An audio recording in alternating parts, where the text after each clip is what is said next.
Happy February 2023. I was chomping at the bit to get this one done.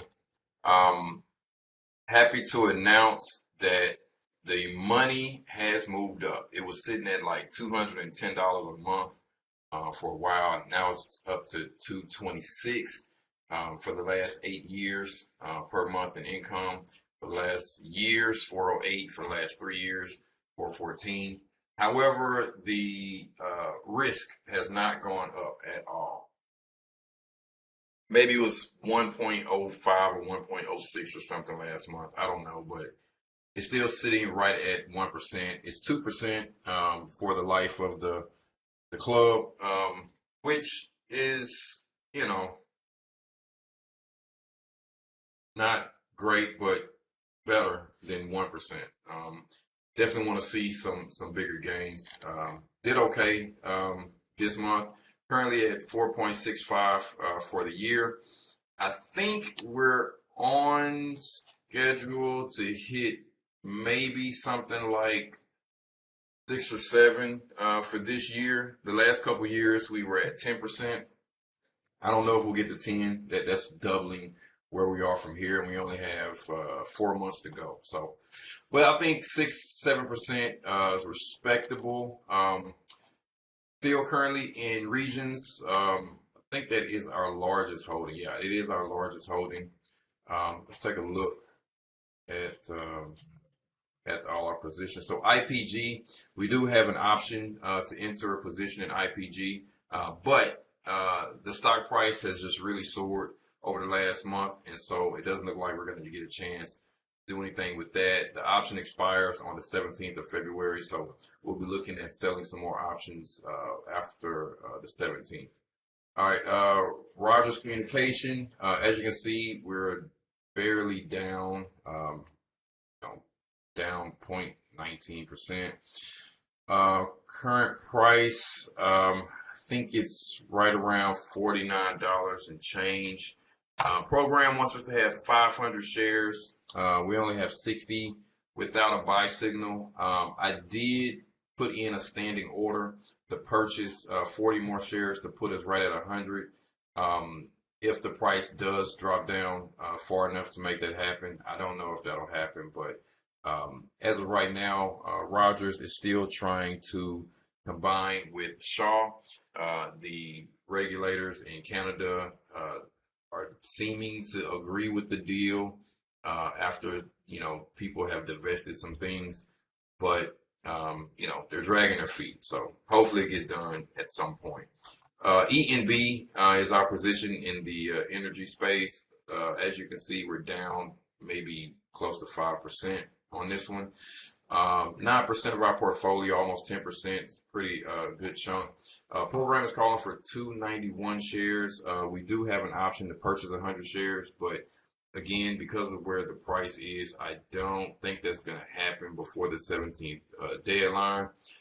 So we'll just keep that money in our pocket. I don't know if we're going to actually look to purchase more shares unless the price drops low enough for us to get a buy signal. Same thing with Coca-Cola. Program is calling for 164 shares. We're currently at 100. We're down about 9% on this particular position. So if it does drop low enough, we will look at possibly selling an option to purchase more shares. I think I want to do an analysis on this one though before we do that. Coca-Cola is a really stable company, but I haven't gone through any earnings calls for them yet. This is a fairly new position for us, and so I definitely want to at least get a couple earnings calls and maybe even analysis before I purchase more shares. All right, Merck, currently up almost 30% on this name. Program wants us to have 22 shares. We're sitting at 15 shares, meaning that we're under allocated by about $500. Without a buy signal, can't really buy anymore. And so I may look at possibly switching out of Merck for some other health care company. But I want to say, though, I'm being very cautious about that because we're getting close to the end of our fiscal year. And at the end of our fiscal year, we completely revamp this basket of stocks, and so I don't want to get into any new positions so close to having to revamp everything. So I think I'm gonna hold off for a little bit as long as we have a decent profit. I don't think there's any harm in just holding on. All right, paychecks. We purchased 10 more shares on last month, and so now we're sitting at 20. Program is looking for 110 shares. We're currently down about 5% on this name, so we don't have a buy signal. But if in fact we do have the price come back down, I'll look at possibly doubling our shares to 40. I don't think I want to go all the way to 100 yet on this one. But again, that's a bridge we'll cross when we get there. All right, Southern Copper, we did have 130 shares. We sold 100 of those shares this past month. And so program calls for 29. We have 30. That's perfect. We are up almost 50% on this position. So again, it's one of those situations where we can sell the remaining 30 shares for a profit and then look at entering a new position, or we can just hold what we have here. All right, Regions Financial. We currently have 600 shares. Program is only calling for 91, which makes us way over allocated. This was one of our worst performing positions for the last probably 4 or 5 months, and it's come roaring back. So it's only down about 6 or 7% right now, so we don't have a buy signal. I was really hoping, honestly, to get the analysis done on this company and then do a purchase. It doesn't look like that's going to happen. I'm still going to do an analysis, but the analysis will be to just find out at what point do we sell this thing, right? As of right now, we can't buy anymore. We don't have a buy signal. Corning. Program's calling for 130. We currently have 200, which makes us a bit over allocated by $2,700. Currently down 7% on this name. Again, no buy signal, and so not looking to purchase any shares yet. But if the price does come down, we will look at possibly purchasing 100 more shares, or at least selling an option to purchase 100 shares. I did do an analysis on Corning. I know I at least went through the earnings report, but I do need to do an analysis before purchasing 100 more shares. But again, bridge will cross when we get there. All right, Medical Properties Trust program is calling for 431 shares, sitting at 500 right now, so just about right. Worst performing position for us right now, down 31%.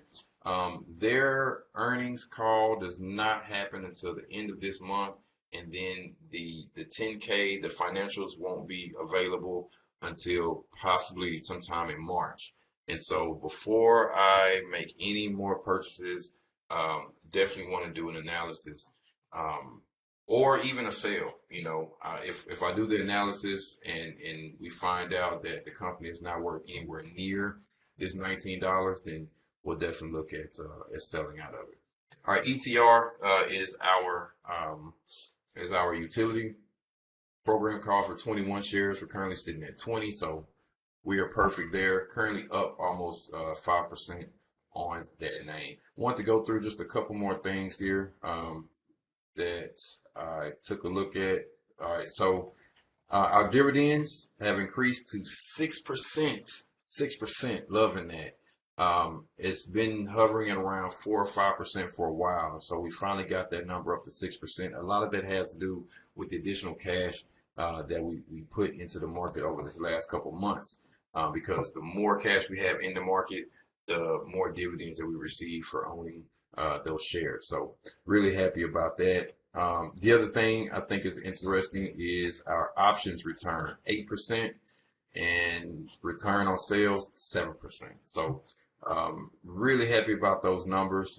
Sales and options will always, or you want them to always be larger than your dividend return, just because sale on options and stocks is a bit riskier than simply just holding the stock and collecting dividends. So 6% is dope. And then even better, we got even a larger return on our options and sales. And so what that means for me, just going back to our numbers here, 7%, 7.7 is our 8-year annual average. So every year on average, we're returning almost 8% a year. And so when I see that the dividend is at 6, that means that we don't have to do anything and we can make 6%.